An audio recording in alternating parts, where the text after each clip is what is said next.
Irmãos, então vamos abrir a Bíblia em Apocalipse capítulo 1. Esse é o texto para a gente refletir aqui nessa manhã. Quis dar esses avisos e notificações, primeiro porque quero que você que está visitando e tem vindo aqui para a igreja se sinta muito à vontade e saiba que a gente tem muito desejo de abraçar você mais de perto. E segundo, para que no final do culto o que saia na nossa mente e coração seja a palavra e a presença de Cristo através da ceia, como vamos cear aqui, pela graça de Deus, é um grande privilégio. Então, por favor, abra sua Bíblia no livro de Apocalipse, capítulo 1. Esse é o texto para a gente refletir aqui pela manhã. É um livro que, para muitos, é um enigma, para muitos é um livro difícil, complicado, misterioso, mas para João não foi tão difícil assim. Para João, o apóstolo que estava preso na ilha de Patmos, alguns quilômetros da costa da cidade de Éfeso, na Turquia, aquilo não foi um enigma misterioso para João ficar quebrando a cabeça durante anos e anos, os poucos anos que João tinha pela frente para viver, porque João já era idoso quando recebeu a revelação do Apocalipse. Jesus não apareceu para João para que ele ficasse matutando naquela ilha, preso, sem muita atividade, com muito sofrimento, com muitas dores no seu corpo, talvez aí com os dedos mutilados por causa da perseguição. E Jesus deu o Apocalipse para que ele ficasse agora tentando quebrar a cabeça, como se fosse um tipo de passatempo. Aquelas revistinhas de palavras cruzadas que a gente fica um tempão tentando fazer as relações das palavras com outras, dos fatos históricos e o que aconteceu, tentando interpretar. Não foi nada disso. A gente é que quebra a cabeça com esse livro aqui. A gente é que muitas vezes não entende. A gente é que muitas vezes fantasia demais e olha para o livro de Apocalipse como com as lentes de Hollywood, ou para ser mais atual, com as mentes e os olhos da Netflix, como se estivéssemos tentando construir aqui um seriado de ficção cheio de imagens difíceis, grandes. E na verdade João, quando recebeu essa palavra aqui do Apocalipse, essa grande revelação, não se sentiu desafiado a tentar fazer um passatempo ou um quebra-cabeças ou palavras cruzadas com as muitas expressões que Jesus falou para ele, mas João, preso na ilha de Patmos, numa situação difícil, politicamente difícil, socialmente difícil, na igreja difícil demais, numa situação pessoal, familiar complicada, com dores na alma, dores no corpo. João não recebeu isso para ficar quebrando a cabeça, mas Jesus aparece para João e dá um alento, uma esperança. Envolve João numa glória muito mais poderosa do que o seu isolamento, do que aquilo que o ser humano taxaria como o maior fracasso para um homem aposentado que passou a vida inteira servindo a Deus de todo o seu coração, desde a juventude, porque João era um dos apóstolos mais novos, os 12, e passou a vida inteira servindo a Jesus, amando, tanto que ele era conhecido como o discípulo do amor. Não era um projeto legal, talvez para muitos um grande fracasso. João está preso, perseguido politicamente, sofrendo por causa de Jesus. E Jesus aparece para João, dá a João um alento, uma esperança, uma glória indizível, que a gente não consegue medir, que a gente não consegue guardar em uma caixinha, delimitar isso, mas a gente consegue perceber, sentir, ver, ouvir. A glória, a revelação, a presença do Cristo, ela não passa apenas aos domingos, nos cultos, na igreja, não passa apenas na nossa mente, ao que a gente já aprendeu com os conceitos a respeito da Bíblia e da teologia cristã, mas a presença e a revelação de Cristo passa pelos nossos sentidos todos. Nós vemos, nós ouvimos, nós entendemos, nós compreendemos, ela inunda nossa mente, ela preenche os nossos afetos, o nosso coração, para que a gente possa andar aqui na terra vendo Cristo ressurreto, poderoso, que reina e governa acima dos céus e também sobre todos os limites dessa terra. Assim a gente vai ler o texto de Apocalipse, capítulo 1, quando Jesus se apresenta para João, preso, sofrendo, difícil, não vai melhorar a situação. Mas Jesus se apresenta e o texto diz assim, acompanhe por favor, se tem alguém assim que você vê que está sem Bíblia do seu lado, pode estender a sua Bíblia, CD, todo mundo lê, a gente participar disso aqui. E aí eu queria que você me ajudasse, lesse comigo assim, de forma alternada, tá bom? Só para a gente dinamizar um pouco. Diz assim a palavra do Senhor. Revelação de Jesus Cristo, que Deus lhe deu para mostrar aos seus servos as coisas que em breve devem acontecer e que ele, enviando por intermédio do seu anjo, notificou ao seu servo João.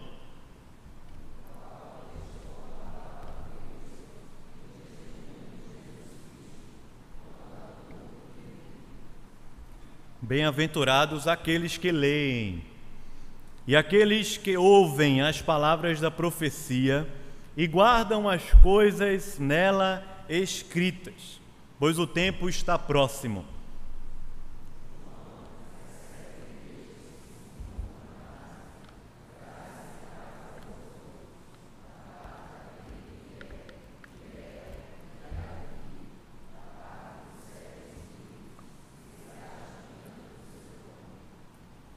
E da parte de Jesus Cristo, a fiel testemunha, o primogênito dos mortos e o soberano dos reis da terra, àquele que nos ama e pelo seu sangue nos libertou dos nossos pecados.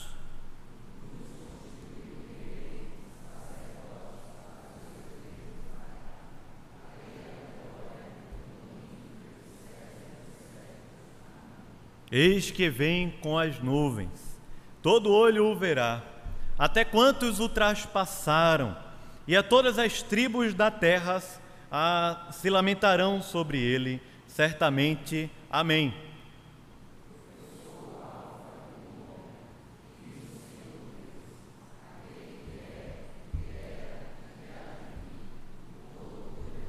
Eu, João, irmão vosso, e companheiro na tribulação, no reino e na perseverança. Em Jesus, achei-me na ilha chamada Pátimos, por causa da palavra de Deus e do testemunho de Jesus.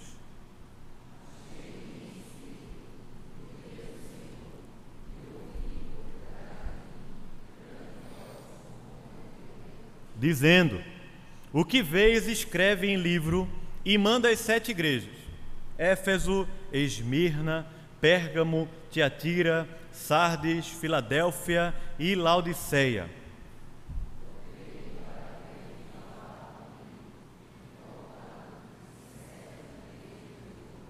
E no meio dos candeeiros, um semelhante a filho do homem, com vestes talares e cingido, à altura do peito, com uma cinta de ouro.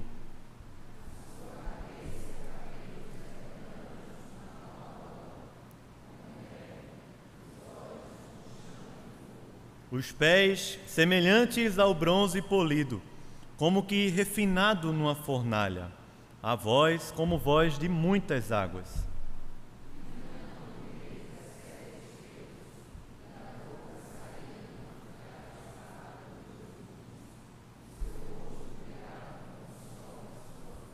Quando o vi, caí a seus pés como morto. Porém, ele pôs sobre mim a mão direita, dizendo, não tenha medo, Eu sou o primeiro e o último.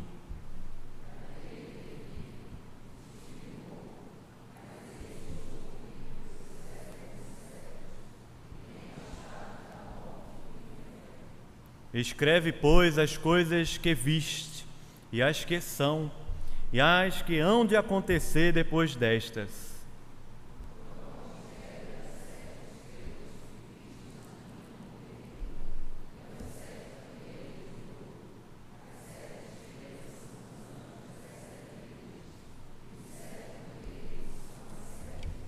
Amém. Vamos orar mais uma vez? Senhor, nós lemos aqui a Tua palavra. Ó Deus, precisamos mesmo, Senhor, da Tua iluminação, da Tua graça, para que a Tua palavra nos encontre, nos conforte, nos anime, nos converta. Então, Senhor, nos humilhamos na Tua presença e pedimos que, de alguma maneira, o Senhor nos envolva nessa grande narrativa que o Senhor está fazendo na terra através de nós. Em nome de Jesus. Amém. Nós nos propomos aqui, durante esse ano, conversar sobre o governo de Deus. E não é à toa que a gente escolhe conversar sobre esse tema ao longo do ano, pensando nesse ano de 2018, porque é um ano de eleição. É um ano difícil para todo mundo. É um ano que muita gente vai perder até amigos por causa de discussões frias, vazias de Facebook. É o ano que muita gente vai se irar por causa de alguma posição política assumida por alguém, por causa dos noticiários, por causa da Lava Jato, por causa de uma vitória ou derrota, de um compromisso, de uma agenda, por causa da corrupção, por causa das tristezas, da crise econômica. É um ano difícil. E ao mesmo tempo em que nós passamos por esse ano, alguns homens sábios, conforme o conselho da sua própria época, conforme a sabedoria desse mundo, se aproveitam desses momentos para se oferecerem como salvadores, para se oferecerem como libertadores, como Messias, como gente que, se for eleito, se for escolhido, se tiver algum espaço, vai poder fazer aqui no Brasil uma reviravolta, uma mudança, uma revolução. E isso a gente vai ouvir o tempo todo. Isso nós vamos ver o tempo todo. Essas coisas vão entrando na nossa mente o tempo todo, porque elas passam pelo que nós vemos e elas passam pelo que nós ouvimos. Passa pelos nossos sentidos, passa pelas nossas sensações, conversas, diálogos que nós vamos ter com a sociedade. E aqui a gente não está no púlpito da igreja e não vamos fazer isso em momento nenhum, levantar a bandeira de um contra outro ou pensar que alguém vai ser melhor e mais capaz. Na verdade, o que nós queremos com a palavra de Deus é que a gente, ao invés de depositar nossas esperanças e confiança ao que vemos e ouvimos na Globo News, no Instagram, no Facebook, no Twitter, nas campanhas, nos outdoors aqui da cidade, nos carros, nas conversas, nos almoços, jantares que a gente vai participar durante o ano, visto desse tempo que a gente vive, ao invés de o que forma a nossa mente, forma o nosso coração, serem essas coisas que nós vamos ver e ouvir constantemente, a palavra e a presença do Cristo ressurreto possa fazer esse papel, cumprir esse papel dentro da nossa mente, dentro do nosso coração, de uma maneira tão poderosa e tão plena, que ao invés de a gente assumir bandeiras ideológicas, ao invés de nós assumirmos lentes sociológicas a respeito da política, a respeito da economia, a respeito da nossa sociedade, nós assumirmos lentes da palavra, lentes da salvação, lentes do Espírito que dentro de nós nos conduz a um discernimento de vida a partir dos propósitos de Deus para a vida de cada um de nós, que Deus tem colocado na sociedade, dentro de uma sala de aula, numa escola, dentro de um consultório, dentro de um tribunal, para trabalhar no serviço público, em qualquer lugar por onde Deus está mandando a gente, porque é assim que Deus age na terra. Muitas vezes a gente fala sobre o reino e o governo de Deus e parece que a gente está falando sobre coisas que são tão inatingíveis, inalcançáveis, que não envolvessem a nossa vida como um todo, que não envolvesse as coisas que eu vivo na minha casa, no meu trabalho, as coisas que eu estudo. É verdade que muita gente, inclusive, separa: isso aqui é para Deus, isso aqui é a minha vida espiritual, isso aqui é o meu trabalho, isso aqui são os meus estudos, é a minha tese, isso é uma coisa, aquilo é outra. Mas na prática do Evangelho, na prática da revelação, na prática da presença de Cristo, tudo é a mesma coisa e tudo está dentro do mesmo plano e desse mesmo pacote que é a história de Deus comigo e com você, e é a história de Deus nesse mundo, nesse planeta, nessa época que nós vivemos e nos lugares que nós estamos. Porque Deus criou no princípio os céus e a terra. Em Gênesis capítulo 1 nós vemos isso. No princípio criou Deus os céus e a terra. E Deus criou sim o espaço, Deus criou sim o tempo, para que a sua presença pudesse inundar ao espaço e inundar em todos os tempos, em todas as épocas. E Deus inunda ao espaço, a terra, e Deus inunda todas as épocas das eras que nós vamos viver até Jesus voltar, através de mim e de você, através de nós. O problema é que não necessariamente João estivesse vivendo isso, mas o problema é que muitas vezes nos isolamos numa ilha. O problema é que muitas vezes nos contentamos em perpetuar sofrimentos na nossa alma. O problema é que muitas vezes nos vangloriamos de sermos vítimas da sociedade, vítimas de alguém, de A ou de B. O problema é que muitas vezes, à medida que vamos ouvindo e vamos vendo e vamos vivendo a vida conforme a nossa época, conforme os jornais, conforme os grandes pensadores da nossa época, vendo e ouvindo o que eles dizem, vendo a realidade que nós vivemos aqui no Brasil e ouvindo as coisas que eles falam, e muitas vezes sofremos por causa de tantas e tantas expectativas falsas que criamos na nossa mente e coração a respeito do que ouvimos. Não é para tanto que muitos brasileiros têm planejado sair do Brasil e ir morar fora.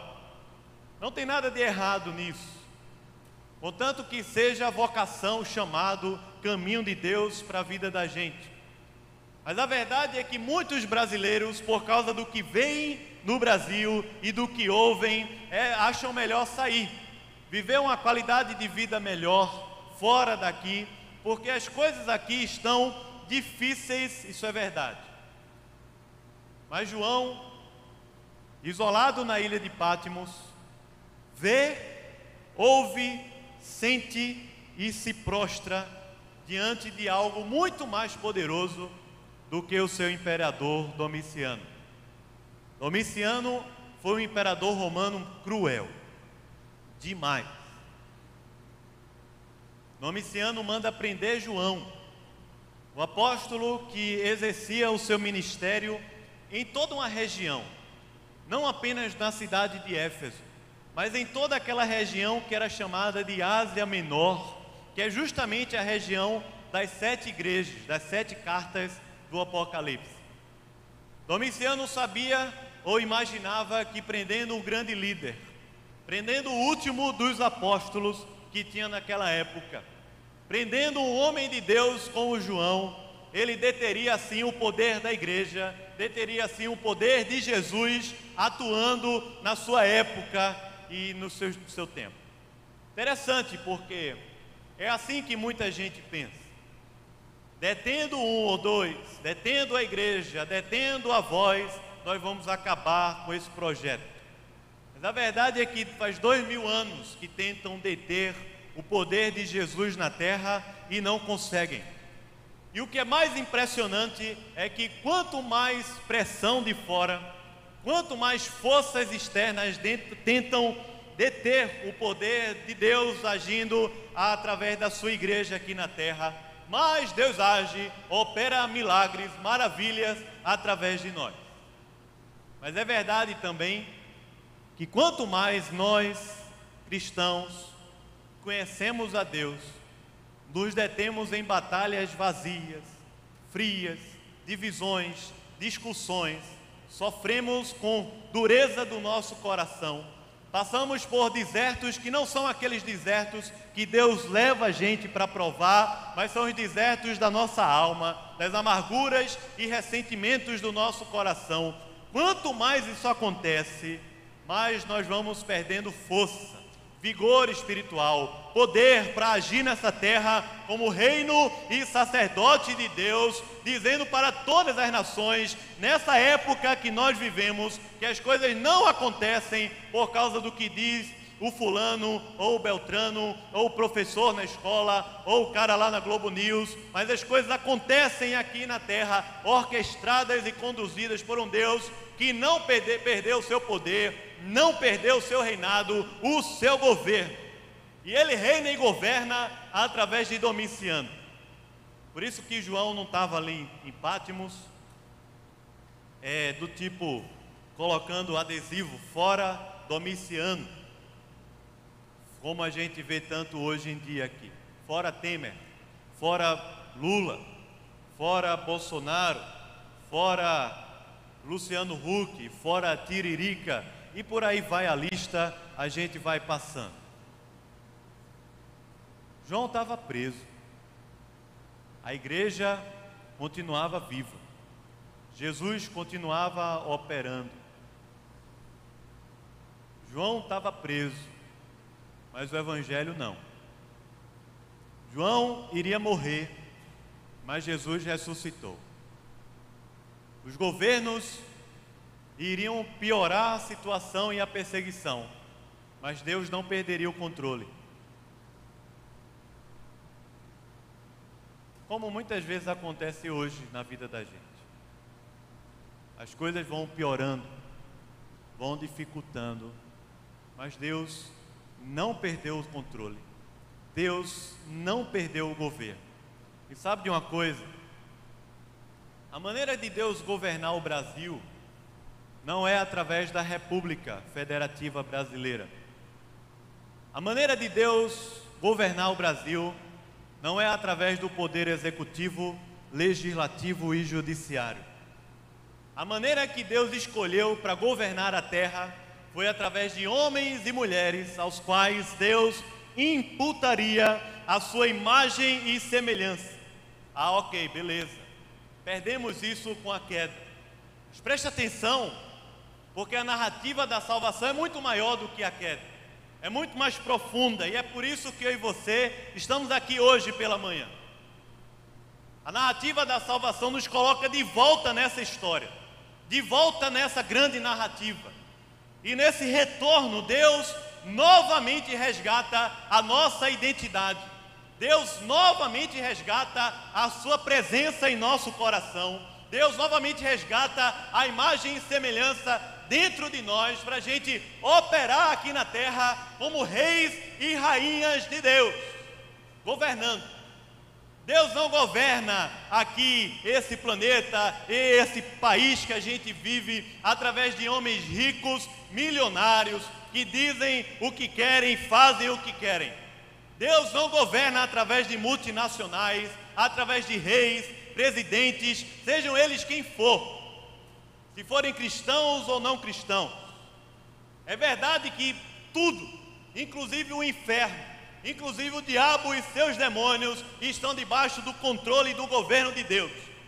Mas Deus escolheu governar a terra através de mim e de você, através de nós, porque aquela história que começou lá em Gênesis, quando Deus cria o tempo e o espaço e nos coloca lá para a gente governar e reger a terra toda, ela foi resgatada por Deus na cruz e na ressurreição, para que a gente pudesse viver aqui na terra, nessa era, nesse período que a gente vive entre a primeira e a segunda vinda de Jesus, estabelecendo o governo de Deus em nosso coração e através do nosso coração, aonde nós pisamos os nossos pés. No escritório, no consultório, numa casa, para 2 pessoas, para 2.000 pessoas, para 200.000 pessoas, não importa. Não importa o raio de ação que a gente tem. E nós temos um raio de ação grande aqui em Recife. Nós pensarmos somente nesse público aqui, que nós temos em média de 200 a 300 pessoas. Nós temos um raio de ação grande demais aqui em Recife. Gente que vem lá de Abreu e Lima para adorar o Senhor e participar dessa igreja. Gente que vem lá de Barra de Jangada, como tinha ontem algumas jovens no meu discipulado, vieram lá de Barra de Jangada. Não sei qual é o mais longe, se é para cá ou para lá. Gente que vem de Jaboatão, gente que vem de Camaragibe, gente que vem de diversos e diversos bairros aqui de Recife, que moram em prédios, em casas, em comunidades, gente e mais gente que vem para cá, que convivemos com mais um bocado, na nossa vizinhança, na escola, no trabalho, na rua, nos nossos afazeres. Há um raio de ação imenso. Presta bem atenção, porque é nesse raio de ação que Deus quer governar através de você e de mim. Porque quando João estava preso, Jesus apareceu para ele. E não apareceu para João ter uma experiência miraculosa. Às vezes a gente olha para a palavra de Deus e se detém a coisas que para João foram apenas detalhes. Como eu falei no início, às vezes a gente olha para o Apocalipse e se detém em coisas que para João foram apenas detalhes da história, detalhes da revelação, detalhes da presença do Cristo.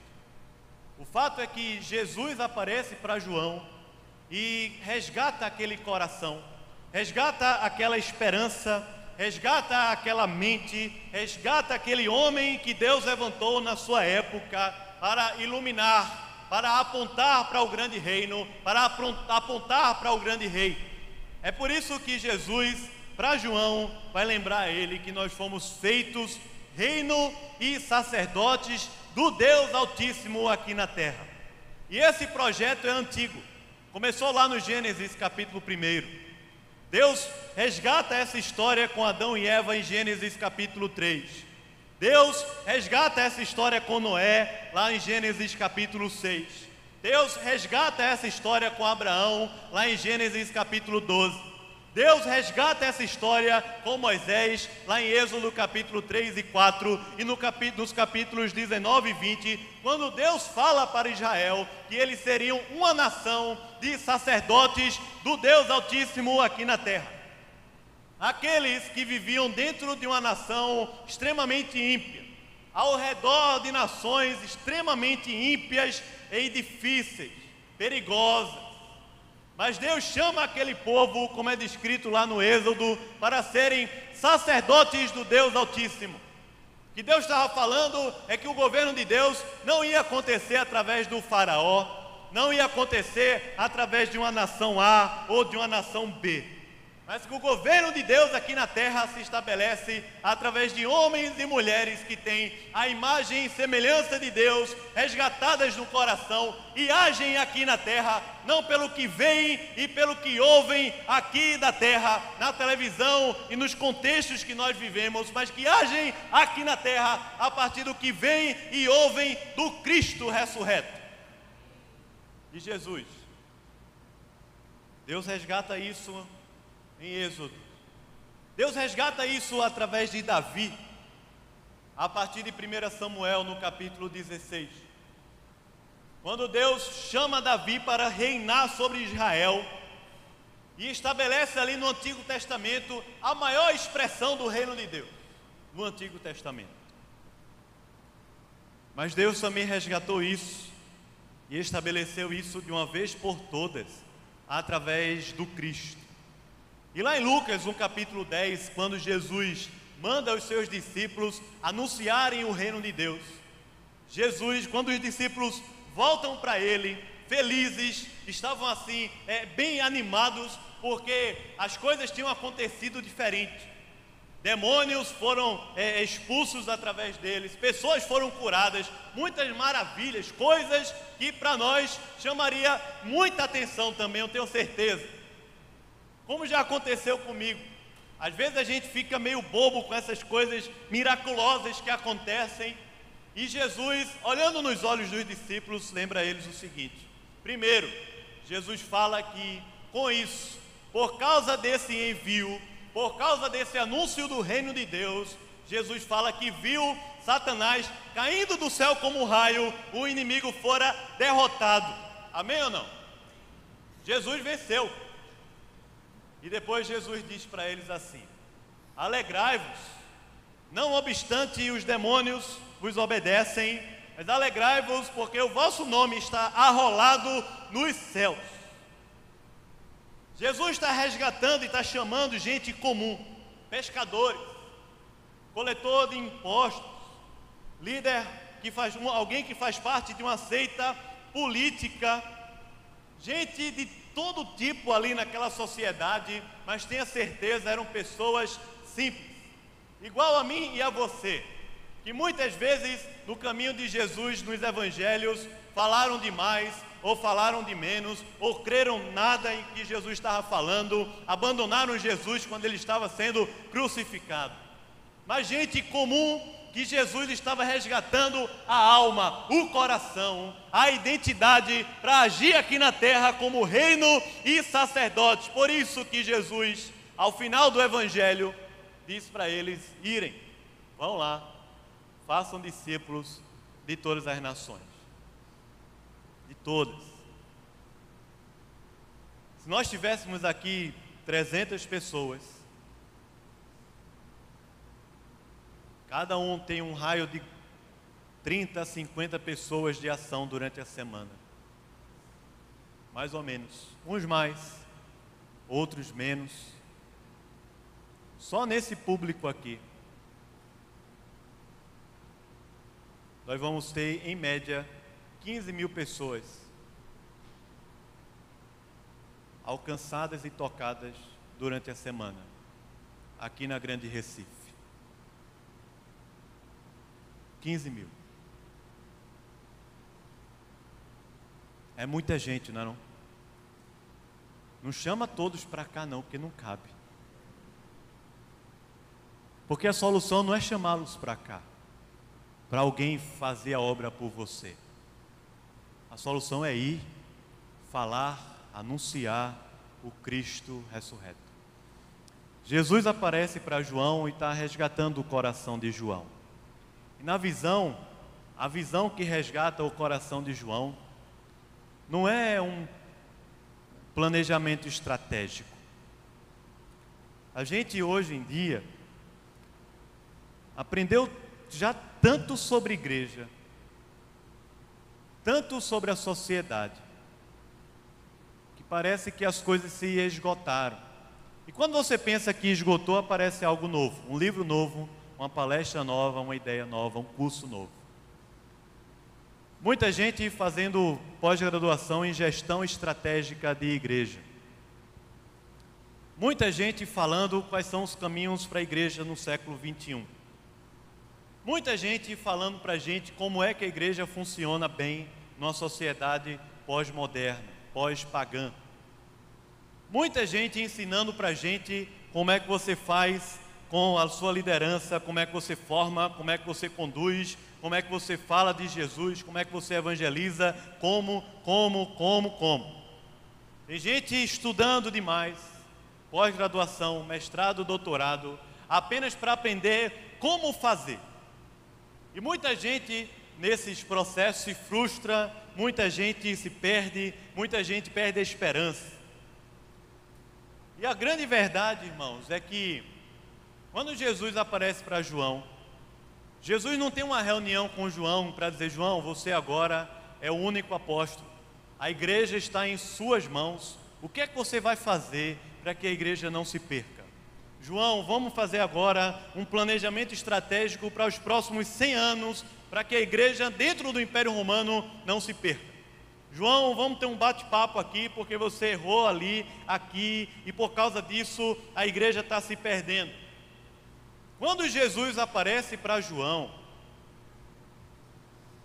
a única coisa que basta naquele momento é a presença de Jesus. Porque quando falamos que o governo de Deus é através de nós, estamos falando da igreja. Mas o grande perigo disso é nós querermos construir uma igreja melhor, construir uma igreja mais relevante, construir uma igreja mais ativa, construir uma igreja mais animada e passarmos a chamar a atenção do mundo, não por aquilo que nós temos de mais importante passando por nós, mas passarmos a chamar a atenção do mundo pelos nossos adjetivos, pelas nossas expressões, pelas nossas ideias, pelo conteúdo de alguma música, ou pelo conforto, ou pelas nossas virtudes. E é verdade que muita gente se atrai para a igreja por causa dessas coisas todas que estão ao redor delas. E é verdade também que muita gente corre da igreja por causa de um bocado de outras coisas que estão aí ao redor da igreja. Mas a verdade é que quando Jesus aparece para João, a única coisa que é poderosa e suficiente é João voltar a ver, voltar a ouvir, voltar a perceber que na verdade não é construindo uma grande igreja que vai abençoar essa terra, não é construindo um grande projeto, não é abraçando uma causa específica, não é colocando ornamentos na igreja, mas apenas vendo e ouvindo o Cristo, que não está morto, que não foi derrotado, mas na visão que João tem no Apocalipse, é um Cristo que reina e governa, que é santo e puro, que é poderoso acima dos céus, que a sua voz é poderosa como voz de muitas águas, que quebra toda estrutura que ele quiser, que reina e governa sobre a terra. Jesus aparece para ele, e o tempo todo o texto está dizendo que João está vendo, João está ouvindo, João está vendo e ouvindo o Cristo. Porque não é construindo uma igreja, fazendo, mas é Cristo. Não é ornamentando, mas é Cristo. Não é enfeitando e colocando uma maquiagem, mas é Cristo agindo em nós e através de nós. Por isso que, quando João vê isso, ele não vê a visão de um coitado, servo sofredor, mas ele vê a visão do leão da tribo de Judá, que venceu. E quando João vê isso, a única coisa que resta para João, naquele momento, é cair como se estivesse morto, em adoração ao Cordeiro de Deus. Se nós pudéssemos hoje, com essa meditação na palavra, pensar o que falta a nós, eu diria o seguinte: nos falta cair aos pés de Jesus como morto e adorá-lo. Porque nós temos muitas estratégias, nós temos muita formação, nós temos muitas metodologias, nós temos muitas ideias, mas muitas vezes o que nos falta para desfrutarmos do governo de Deus dentro de nós e através de nós aqui na terra é cair como morto aos pés de um Jesus que não está crucificado, mas que venceu a morte, governa todo o universo, intercede por nós à direita de Deus Pai, que cumpriu completamente os seus propósitos e foi glorificado e glorificou ao Pai, quando encarnou, morreu, ressuscitou e ascendeu aos céus, e que vai voltar. E quando voltar, tudo aquilo que para nós hoje é expectativa será realidade. E tudo o que para nós hoje é realidade será transformado, vencido, será modificado completamente. Porque Jesus apareceu. Pastor Ronaldo Lidório gosta muito de falar que a maior missão da igreja é morrer. A maior missão nossa é morrer. É se quedar aos pés de Jesus como morto e adorado. Porque eu tenho certeza que quando esse processo acontece, nos levantamos vendo e ouvindo algo diferente. Porque o governo de Deus passa dentro de nós e por nós. E ele passa pelo nosso sensorial. É por isso que no Antigo Testamento, nas grandes batalhas, os homens de Deus diziam o tempo todo: os nossos olhos estão o quê? Postos em quem? No Senhor. Nossos olhos. Por isso que os salmos dizem o tempo todo para a gente: os nossos olhos estão postos, olhando para o Senhor. Vou vendo, ouvindo, sentindo, percebendo o governo de Deus entre nós. Quando a gente toma a ceia, come do pão, bebe do cálice, nós anunciamos isso aqui na terra. Nós adoramos ao Senhor. E é uma excelente oportunidade da gente não somente lembrar do Cristo que foi crucificado, mas lembrar do Cristo que pode inundar a nossa mente, nosso coração, encher os nossos ouvidos e encher de brilho os nossos olhos, para que a gente possa andar aqui na terra, não com medo, não abraçando uma ideologia política messiânica, mas andar aqui na terra como cidadão dos céus, salvo por Jesus, amado pelo Senhor, como rei e como rainha, não arrogante, não como donos da verdade, mas como reis e rainhas que se prostraram aos pés do Senhor e estão agora servindo a terra, servindo ao corpo de Cristo, proclamando o reino de Deus, para que o inimigo seja cada vez mais derrotado e o reino de Deus cada vez mais presente naquela expressão do tempo e do espaço que Deus colocou a gente. Por isso eu queria convidá-lo para orar e ter um tempo.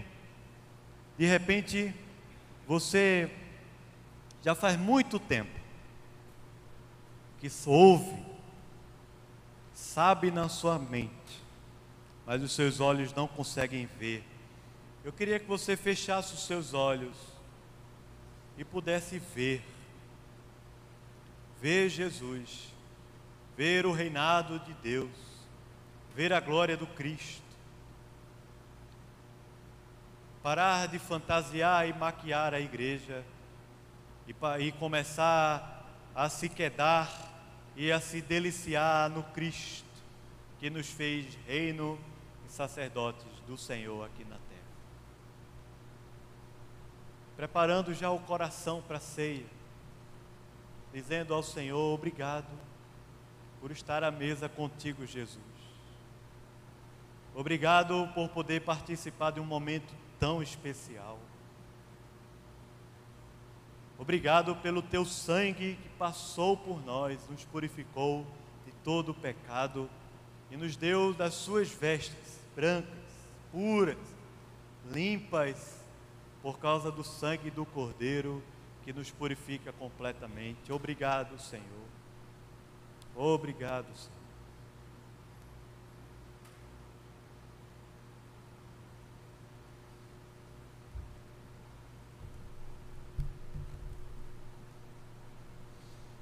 Enquanto você ora, queria convidar já os presbíteros que viessem aqui à frente, vão nos ajudar na distribuição dos elementos.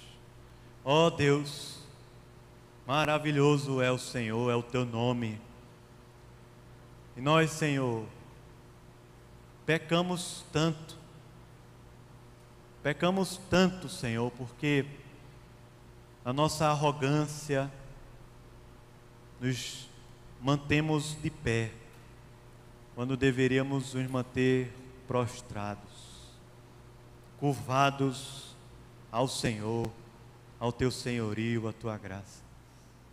Ó Deus, o Senhor sabe que as coisas não são fáceis, porque não era no teu tempo, não era fácil na época de Herodes, no Império Romano, não foi fácil estar diante de fariseus no Sinédrio, de Pôncio Pilatos. Não era fácil, não é fácil para nós hoje também. Mas te pedimos, Senhor,